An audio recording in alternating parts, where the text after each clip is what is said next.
What's going on, guys? On this episode of On the Set, I'm doing another double feature. Kick-Ass 1 and 2.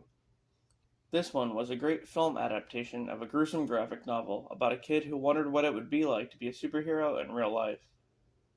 Well, guess what? He fucked around and found out. Let's get into it. Dave Lizewski is a regular kid in New York who loves comics, and he wanted to know why people don't try to be superheroes in real life. So he buys a suit and some batons and takes to the streets as a new superhero. Right away, shit hits the fan pretty quick when he attempts to stop two muggers and gets hit by a car.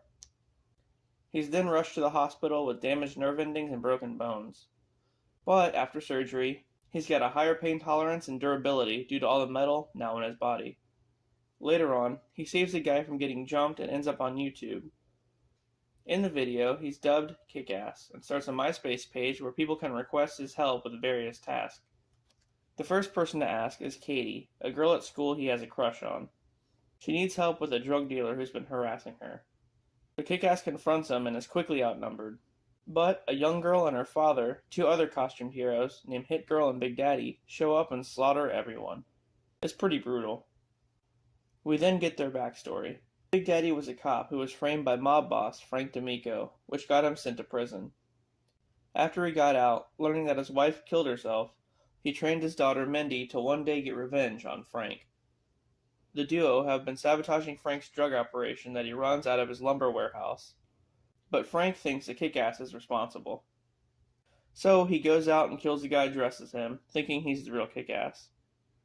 Then Frank's son Chris comes up with a better idea to capture Kick-Ass.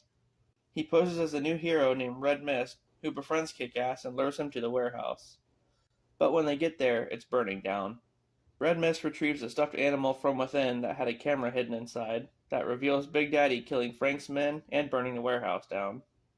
After that, Dave quits being Kick-Ass for a while until Red Mist asks him to go to Big Daddy's hideout. When they get there, Red Mist shoots Hit Girl, and Frank's men kidnap Kick-Ass and Big Daddy.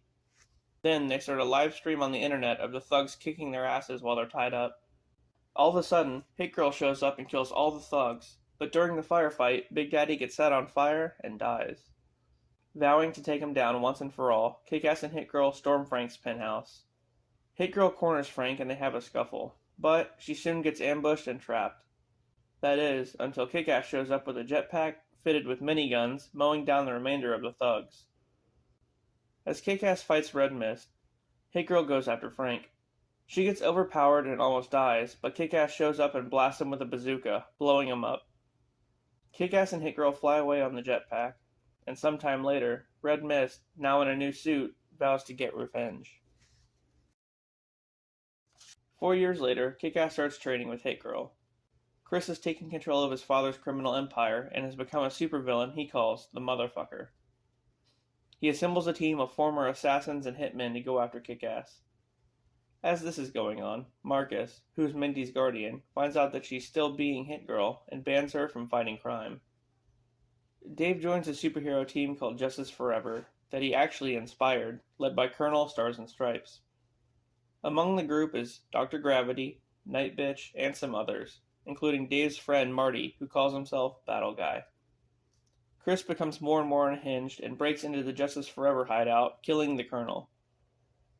The following day, the Toxic Megacunts, which is what the Motherfucker's crew is called, find Night Bitch's house and Chris tries to have his way with her.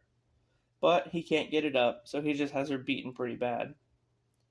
As the police show up, they're all subdued by Mother Russia, a huge bodyguard of the Motherfucker. The police then crack down on all costume heroes and villains in the city. They track Dave's IP address to his house, and his dad claims to be Kick-Ass in his place to save him, resulting in his dad being arrested. After that, Dave receives a video from Chris showing that he killed Dave's father in jail, thus revealing Kick-Ass that the Motherfucker is Chris D'Amico.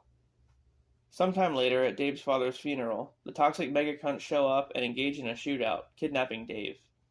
Mindy follows them, killing a couple of the Motherfucker's henchmen. Then, a final battle ensues as Kick-Ass, Hit Girl, and the remaining members of Justice Forever raid the Motherfucker's fortress. It's a pretty epic battle. As Hit Girl fights Mother Russia, Kick-Ass goes after the Motherfucker. Hit Girl almost holds her own against the giant, but ultimately gets overpowered. That is, until she takes adrenaline and ends up killing Mother Russia with broken glass. Kick-Ass follows the motherfucker up to the roof, where Chris falls through a skylight and into a shark tank. And yeah, the shark goes full Jaws on him. Afterward, with the motherfucker's followers either dead, injured, or detained by the police, Justice Forever shares one final moment before disbanding. And then, Mindy tells Dave she's leaving town. Sometime later, Kick-Ass has improved his suit and is in better shape, planning on being the sole protector of the city. Afterward, we get a post-credit scene of Chris in the hospital, who's now a double amputee after the shark attack. The end. Well, these were pretty freaking awesome. Not an exact adaptation of the comics, I mean, a few things were different, but subtly. Aside from that, they were action-packed, raunchy, and just amazing. I only wish they made a part 3, but they're not going to.